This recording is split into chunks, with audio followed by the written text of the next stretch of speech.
오늘 우리에게 주시는 하나님 말씀 사무엘상 16장 7절 한 절 말씀입니다. 구약 성경 사무엘상 16장 7절 한 절 말씀, 주신 하나님 말씀 제가 봉독해 올리겠습니다. 여호와께서 사무엘에게 이르시되 그의 용모와 키를 보지 말라. 내가 이미 그를 버렸노라. 내가 보는 것은 사람과 같이 아니하니 사람은 외모를 보거니와 나 여호와는 중심을 보느니라 하시더라. 아멘. 선지자 사무엘은 괴로워서 도무지 마음을 잡을 수 없었습니다. 자기 손으로 기름 부어 세운 왕이 하나님께 버림받았기 때문입니다. 몇 날 며칠을 슬픔 속에 빠져있던 그에게 하나님은 새로운 임무를 주셨습니다. 사무엘상 16장 1절 말씀입니다. 여호와께서 사무엘에게 이르시되 내가 이미 사울을 버려 이스라엘 왕이 되지 못하게 하였거늘 내가 그를 위하여 언제까지 슬퍼하겠느냐. 너는 뿔에 기름을 채워 가지고 가라. 내가 너를 베들레헴 사람 이새에게 보내리니 이는 내가 그의 아들들 중에서 한 왕을 보았느니라 하시는지라. 사무엘은 그렇게 베들레헴으로 달려갔고 이새의 집으로 갔습니다. 그의 7 아들 중에 새로운 왕을 찾아서 기름을 부어야 합니다. 7명 중에 하나를 골라내어야 한다. 결코 만만한 일이 아닐 것 같았습니다. 어떻게 해야지 그 7 중에 하나님의 마음에 합한 자를 선택할 수 있을까? 참 난감했습니다. 하지만 이새의 맏아들 엘리압이 사무엘의 눈앞에 나타나는 순간 그가 가지고 있었던 모든 걱정은 기우로 다 돌아가 버렸습니다. 왜냐하면 그의 눈앞에 선 엘리압은 누가 봐도 왕이 될 상이었기 때문입니다. 한마디로 완벽했습니다. 여호와께서 기름 부으실 자가 과연 내 앞에 있구나. 사무엘은 자신도 모르는 사이에 이런 말이 입 밖으로 터져 나왔습니다. 하지만 바로 그 순간 천둥 같은 하나님의 경고가 사무엘에게 내려졌습니다. 사무엘상 16장 7절 말씀을 우리 다 같이 한 목소리로 합독하겠습니다. 시작. 여호와께서 사무엘에게 이르시되 그의 용모와 키를 보지 말라. 내가 이미 그를 버렸노라. 내가 보는 것은 사람과 같이 아니하니 사람은 외모를 보거니와 나 여호와는 중심을 보느니라 하시더라. 아멘. 얼마 전 사울 왕에게 퍼부었던 똑같은 저주를 하나님께서는 지금 사무엘 앞에 서 있는 엘리압에게 퍼붓고 계십니다. 내가 이미 그를 버렸노라. 그냥 버린 것도 아닙니다. 어떻게 버렸다고요? 이미 버렸다 말씀하십니다. 여러분, 엘리압의 입장에서는요, 이보다 더 억울할 수 없습니다. 아마 엘리압은 그렇게 기도했을지도 모릅니다. 하나님, 제가 뭘 했다고 저를 버리십니까? 뭐라도 좀 나쁜 일이라도 조금이라도 했으면 덜 억울합니다. 하지만 당시 엘리압은 아무 일도 하지 않았습니다. 아직 왕이 된 것도 아닙니다. 그런데도 하나님께서는 그를 향해서 내가 너를 버렸다. 사무엘을 향해서 내가 그를 이미 버렸다. 그렇게 말씀하시는 겁니다. 사울왕이 하나님께 버림받은 이유와 엘리압이 사역도 시작하기 전에 하나님의 선택하심을 받지 못했던 이유는 사실 동일합니다. 바로 하나님을 믿는 사람으로서 중심 잡기가 제대로 되어 있지 않았기 때문입니다. 지금 열심히 하나님의 일을 하고 있는 사람도 앞으로 하나님의 일을 할 것으로 꿈꾸는 그런 사람이라 할지라도 믿음의 중심 잡기가 제대로 되어 있지 않으면요, 다 허사라는 것을 하나님은 이 말씀을 통해서 우리에게 알려주십니다. 사람은 외모로 판단하나 나 여호와는 중심을 보느니라. 여호와 하나님의 말씀입니다. 성경 66권 속에는 정말 태산보다도 크고 무거운 하나님의 말씀이 곳곳에 담겨져 있습니다. 하지만 오늘 이 말씀은 그 어떤 말씀보다도 더 무겁고 더 중요합니다. 왜일까요? 이 말씀 속에는 인간을 판단하시는 하나님의 판단 기준이 들어있기 때문입니다. 저를 향한 판단 기준, 여러분들을 향한 구원의 채점 기준이 바로 이 말씀 속에 들어있기 때문입니다. 누구든지 주의 이름을 부르는 자는 구원을 얻으리라. 믿습니까? 로마서 10장 13절에 기록된 이 말씀을 모르는 크리스찬들은 아마 거의 없을 겁니다. 하지만 나더러 주여 주여 하는 자마다 다 천국에 들어갈 것이 아니요 다만 하늘에 계신 내 아버지의 뜻대로 행하는 자라야 들어가리라. 믿습니까?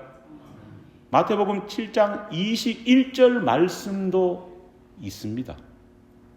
얼핏 보면은 누구든지 주의 이름을 부르는 자는 다 구원을 얻으리라 라는 말씀과 나더러 주여 주여 하는 자마다 다 천국에 들어갈 것이 아니요 라는 이 말씀이 이율배반적인 것처럼 보여질 수 있습니다. 도대체 하나님의 판단 기준은 뭐야? 어떨 때는 주의 이름을 불러라고 그러면 구원받는다고 말했지만은 어떨 때는 나더러 주여 주여 하는 자마다 다 천국에 들어갈 것이 아니요. 도대체 기준이 뭐냐?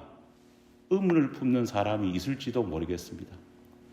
여러분, 과연 하나님의 판단 기준은 무엇일까요? 오늘 본문 말씀 속에서 하나님은 분명하게 그 기준을 말씀하십니다. 그 기준이 뭡니까? 중심이다 말합니다. 여러분, 중심이란 무엇일까요? 본문에서 중심이란 말로 번역된 히브리어 단어가 바로 레바브라고 하는 단어입니다. 레바브는 마음이라고 하는 기본적인 뜻을 가지고 있습니다. 그렇다고 이 레바브가 우리가 보통 생각하는 하트나 마인드와 같은 그런 심리적인 기분을 의미하는 것은 결코 아닙니다. 여러분, 예수를 믿어도 심리적인 것, 기분에 따라서 믿으면 안 됩니다. 하나님이 말씀하시는 중심 레바브는 하트나 마인드가 아니라는 겁니다. 레바브는 한 인간이 삶을 살아가는 동안 그 중심을 잡아주는 주인이 누구인가를 묻는 질문입니다. 내 인생의 중심을 잡아주고 내 삶을 이끌어가는 진짜 주인공이 누구냐? 하나님께서는 오늘 우리에게 질문하십니다. 지난 주일 우리는 구원의 여정에서 가장 먼저 끼워야 하는 첫 번째 단추에 대해서 살펴보았습니다. 여러분, 그것이 무엇입니까? 기억나십니까? 바로 회개입니다. 회개는 나 자신이 죄인 되었다는 사실을 하나님 앞에 인정하고 참회하는 것이 회개입니다. 회개의 핵심은 하나님이 계시지 않는다면, 하나님이 터치하지 않으신다면 나는 먼지요, nothing, 아무것도 아니라는 그런 고백입니다. 제가 지난주에 친교하려고 올라가니까요, 서로를 보고 너도 먼지 나도 먼지 하시더라고요. 여러분, 왜 우리가 죄인입니까? 하나님의 인도하심이 없으면 우리 모두는 먼지처럼 가벼운 존재입니다. 먼지처럼 더러운 존재가 바로 우리이기 때문입니다. 여러분, 가만히 내버려 두면은요, 그대로 있는 인생은 없습니다. 우리 인간은요, 이상하게도 가만히 내버려 두면은요, 어떻게 되느냐? 먼지이기 때문에 더러움이 계속 쌓여갈 뿐입니다. 가만히 두면은요, 그 자리에 가만히 있는 것이 아니라 사탄의 유혹을 받아서 이리저리 날려가는 더러운 먼지처럼 더러운 영적인 바이러스를 퍼뜨리는 존재가 될 수밖에 없습니다. 그렇기 때문에 우리는 우리 자신을 바른 믿음의 길로 인도해 줄 참된 주인이 필요합니다. 우리가 이리저리 날려서 요동치는 우리를 잡아줄 무게 중심이 필요하다는 겁니다. 믿습니까? 누가 우리의 참된 주인일까요? 누가 참지 못할 이 가벼움과 이 연약한 인생을 붙잡아줄 삶의 중심일까요? 바로 예수 그리스도이십니다. 신앙생활은 주인을 바꾸는 일입니다. 죄로 물든 마치 먼지 같은 그런 내가 나의 인생을 이끌고 나를 판단하고 내가 살아갈 길을 그냥 정하던 그런 것에서 영원하신 우리 주님, 참 하나님이신 예수님이 이제는 나의 주인이 되어서 나를 인도하시기를 바라며 나를 내맡기는 것이 바로 무엇입니까? 믿음이요, 구원입니다. 여러분, 우리는요, 팔랑귀입니다. 물론 진중한 사람도 있겠지만요, 우리 대부분은 어떻습니까? 귀가 얇습니다. 여기서 어떤 이야기 해가지고요, 이런 이야기 하면은요, 죄인 줄 알면서도 어떻게 됩니까? 싹 따라갑니다. 우리는 너무나 가벼운 존재입니다. 저기서 어떤 이야기 하면은요, 또 어떻습니까? 우르르 몰려갑니다. 중심이 없기 때문입니다. 근본이 없기 때문입니다. 예수를 믿는다는 것은 예수님께 내 삶의 중심을 내어드리는 것임을 우리는 기억해야 합니다. 그렇다면 가장 먼저 우리가 잡아야 할 중심에는 어떤 것이 있을까요? 우리 인생 가운데는요, 중심을 잡아야 되는 수많은 것들이 있습니다. 하지만은 오늘은 그 가운데에 정말 중요한 두 가지 중심에 대해서 함께 생각해 보려고 합니다. 먼저 우리는 내 시간의 중심을 잡아야 합니다. 여러분, 그런 말 있지 않습니까? 시간은 뭐라고요? 금이다. 예, 잘 아시네요. 어떤 사람은 시간은 또 뭐라고 말합니까? 돈이다라는 그런 말을 하시는 분도 계십니다. 두 말 다 무엇을 의미하느냐? 시간은 가치 있는 것이다, 귀한 것이다 라는 뜻을 내포합니다. 정말 우리에게 시간은 정말 소중합니다. 인생 속에서 우리에게 주어진 시간이 무한하지 않고 유한하기 때문에 우리의 시간은 더욱더 가치 있습니다. 제가 우리 교회에서 10년 동안 목회하면서 제일 많이 들었던 말이 뭐냐? 주님 사랑합니다. 할렐루야가 아니라 시간이 빨리 갑니다. 인생이 무상합니다. 그렇습니다. 정말 시간이 빨리빨리 흘러갑니다. 그렇기 때문에 가장 먼저 우리가 하나님 앞에서 하나님을 믿는다면요, 시간의 중심 잡기를 해야 합니다. 자신을 위해 사용하는 시간 1분 1초가 아깝다고 느끼는 분들이 많습니다. 그런데 나 자신을 위해서 시간을 아끼면서 사용하는 사람들은 그렇게 많은데 나의 전부, 나의 주님이라고 말하는 하나님을 위해서 시간을 아끼면서 사용하는 분은 없습니다. 하나님을 위해서 사용하는 시간은 아끼는 것이 아니라 아깝다, 그렇게 생각합니다. 예수 믿는다고 하지만 내 삶의 시간의 중심 잡기가 되어 있지 않는 사람들이 얼마나 많은지 모릅니다. 회개하고 예수님과 함께 구원의 여정을 출발한 신앙인이라면 우리는 하나님이 중심된 내 삶의 시간표를 짜야 합니다. 신앙이 중심된 내 삶의 시간 잡기를 시작해야 합니다. 여러분, 그래야지 변화된 신앙인, 참 그리스도인이 될 수 있습니다. 여러분, 우리는 어떻습니까?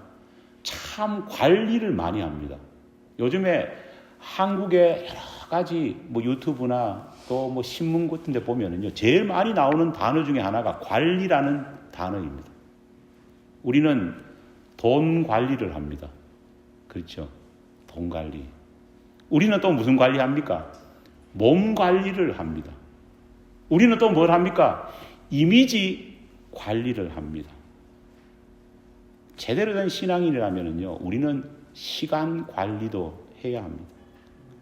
여기서 가장 중요한 것은 버릴 것과 지켜야 할 것을 구별하는 것입니다.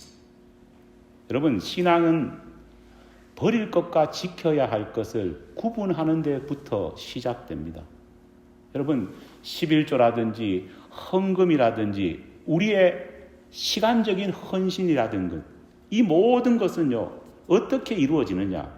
버릴 것과 지켜야 할 것을 구분할 때 이루어집니다. 여러분, 한정된 시간을 가진 우리가 모든 것을 다 하지 못하지 않습니까? 귀하다고 생각하는 것 속에 우리는 우리의 소중한 시간을 집어넣는 것입니다. 11조와 헌금을 하기 위해서는 어떻게 해야 될까요? 물질을 향한 먼저 내 욕심을 걷어내고 드러내야 합니다. 금보다 귀한 우리 주님께 영광 돌리는 것이 가장 귀한 것임을 깨달아야 합니다. 그래야지 성경적인 11조, 성경적인 헌금을 따로 떼놓을 수 있습니다. 그래서 11조는 따로 떼놔야지 할 수 있다 말씀하고 있는 겁니다. 따로 떼놓지 않으면요, 아무것도 못합니다. 11조도 헌금도 봉사도 아무것도 할 수 없습니다. 왜냐? 시간의 중심을 하나님께 드리지 않으면요, 그 어떤 일도 우리는 할 수 없기 때문입니다. 신앙인의 시간 관리도 똑같습니다. 우리는 사람을 보며 세상을 보는데 너무 많은 시간을 소비합니다. 물론 그것이 나쁘다는 것은 결코 아닙니다.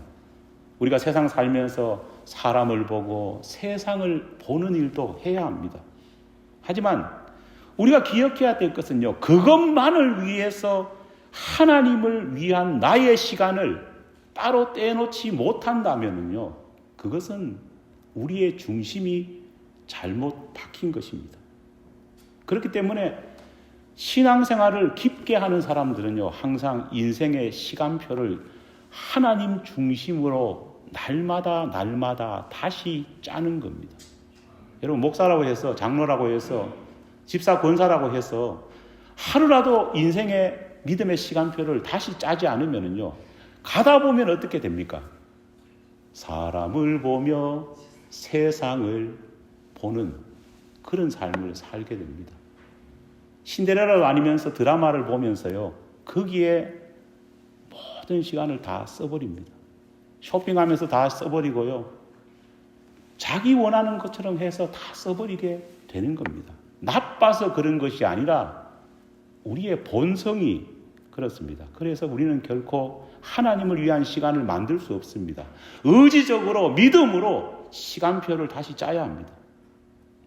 여러분, 그렇게 하지 않으면은 유튜브 넘어가는 소리 듣다가 성경책 넘어가는 소리를 듣지 못합니다. 지인들과 잡담하다가 정작 하나님과 대화할 시간은 없어집니다. 두 번째로, 우리는 건강의 중심을 잡아야 합니다. 좋은 것을 선택해 먹지 않으면 결국 아무거나 먹게 됩니다. 요 앞에 글자가 하나 더 있는데 강단에서 말을 못하겠습니다. 제가 본 어느 건강보조식품 광고 카피입니다. 요즘에 주변에 보면은요, 건강에 특별히 관심을 가지고 계시는 분들이 참 많은 것 같습니다. 그런 분들 보면은요, 아무거나 함부로 드시지 않습니다. 좋은 것을 먹으려고 무진장 노력합니다. 실제로 몸짱이 되기 위해서, 얼짱이 되기 위해서, 늙어 보이지 않으려고 음식 관리를 하시는 분이 의외로 많습니다. 몸에 안 좋다는 것은요, 멀리하고 몸에 좋다는 것을 어떻게 합니까? 산 넘고 물 건너 바다 건너 정말 좋은 것이 있다면 태평양도 대서양도 능히 건널 수 있습니다. 하지만 육체에 대해서 이렇게 중심 잡기를 많이 하고 있지만은 우리의 육체는 기껏 써봐야 몇 년 쓰겠습니까? 100년도 못 쓰고 사라질 그런 육체입니다. 하지만 우리에게는 100년도 못 돼서 사라지지 않는 영원한 것이 있습니다. 뭡니까? 영혼입니다. 영원한 영혼에 대해서는 우리는 너무 등한시합니다. 진정한 신앙인이라면 100년도 안 돼서 사라질 이 육신적인 껍데기를 위해서 모든 좋은 것들을 한다면은 영원한 우리의 영혼의 영적 건강을 위해서도 중심 잡기를 분명히 해야 합니다. 사실 좋은 음식을 먹는 것, 몸에 좋은 보약을 복용하는 것보다 건강 관리에 있어서 가장 근본적인 것이 있습니다. 여러분, 그게 뭔 줄 아십니까? 아무리 좋은 거 많이 먹고 아무리 좋다는 약 다 먹는다고 해도 이것이 안 되면 건강이 지켜지지 않습니다. 바로 그것은 잘 쉬는 겁니다. 잘 자는 겁니다. 여러분, 그래서 잠이 보약이라는 말이 있지 않습니까? 그래서 성경에도 하나님은 사랑하는 자에게 뭘 주신다고요? 잠을 주신다. 그러나 예배 시간에는 졸지 마시기 바랍니다. 좋은 휴식, 적절한 안식은 건강에 도움이 되고 건강과 직결합니다. 적절한 쉼을 가지지 않는다면 아무리 좋은 음식 먹고 아무리 좋은 약을 먹어도 다 허사입니다. 여러분, 지난해 미국에서 전체 사망한 사망자 숫자가 약 310만 명이라고 합니다. 그런데 그들이 왜 죽었느냐? 어떻게 사망했느냐? 사망 원인을 보니까요, 많습니다. 교통사고도 있을 거고, 총기 사고도 있을 거고, 펜타닐 같은 약물을 먹어서 약물 과다로 죽은 사람도 있습니다. 그런데 제가 눈 씻고 봐도 보약을 못 먹어서 죽은 사람은 하나도 없더라고요. 그런데 유기농 식품을 못 먹어 죽은 사람도 없고 보약을 못 먹어서 죽은 사람도 없는데 안타깝게도 사망 5위가 너무 안타까운 사망 이유가 있습니다. 그게 뭐냐? 과로사입니다. 쉬지 못해서 죽는 것입니다. 여러분, 건강관리를 하는 데 있어서도 휴식이 필요합니다. 우리의 영혼을 관리하는 데 있어서도요, 휴식이 필요합니다. 여러분, 우리가 믿음의 사람으로서 삶의 중심을 잡는 데 가장 중요한 것은 육체와 영혼의 휴식을 주는 것입니다. 이것을 간과하면 안 됩니다. 성경은 영혼의 휴식을 안식이라는 말로 표현합니다. 여러분, 주일은 우리 영혼이 뭐 하는 날입니까? 안식하는 날입니다. 우리 영혼이 쉬면서 우리의 영혼의 건강 관리를 하는 날이 바로 주일입니다. 여러분, 아무리 몸짱이 되면 뭐 하겠습니까? 아무리 얼짱이 되면 뭐 하겠습니까? 다 허사입니다. 우리가 100년 돼서 100살이 된다면요, 누가 몸짱, 누가 얼짱이 구분되겠습니까? 먼지로 돌아갈 뿐입니다. 나띵이 될 뿐입니다. 아무리 미스 코리아라고 할지라도 다 죽은 후에 얼마 지나지 않아서 다 뭐가 됩니까? 먼지가 됩니다. 나띵입니다. 죽어서 먼지 된 인생, 그것을 바라보면서 얘는 A급 먼지, 쟤는 B급 먼지, 그렇게 말할 수 없지 않습니까? 우리가 이렇게 주일 하루를 모여서 예배 드리는 이유는요, 하나님 좋아라고 예배 드리는 것, 그것만 있는 것은 아닙니다. 이렇게 예배 드리는 것이 우리 영혼의 안식이기 때문입니다. 이 예배 가운데에 우리는 우리 영혼의 힐링을 느낍니다. 예배는 하나님을 위한 헌신인 동시에 바로 나 자신을 위한 일입니다. 우리는 진정으로 건강의 중심을 잡아야 합니다. 내 몸의 중심도 잡고 내 영혼의 중심도 잡아야 합니다. 한 주간 일하면서 우리 몸은 고생합니다. 그래서 우리 몸이 고생하는 것이 안타까워가지고 많은 사람들이 주말이 되면 상가들로 내 몸의 고생을 조금 씻어주기 위해서 놀러를 다니고 합니다. 그럴 수도 있습니다. 하지만은 우리가 간과해버리는 것이 있습니다. 우리의 영혼도 말할 수 없는 탄식처럼 그렇게 고생합니다. 한 주간 우리가 느끼든지 느끼지 못하든지 간에 우리의 영혼도 영적 전쟁을 치르면서 탈진하고 고생합니다. 그래서 우리는 지친 내 영혼을 위해서 안식의 시간을 만들어 주어야 합니다. 그 안식의 시간이 뭘까요? 바로 주일입니다. 오늘 우리가 구원의 두 번째 단추인 중심 잡기에 대해서 살펴보고 있습니다.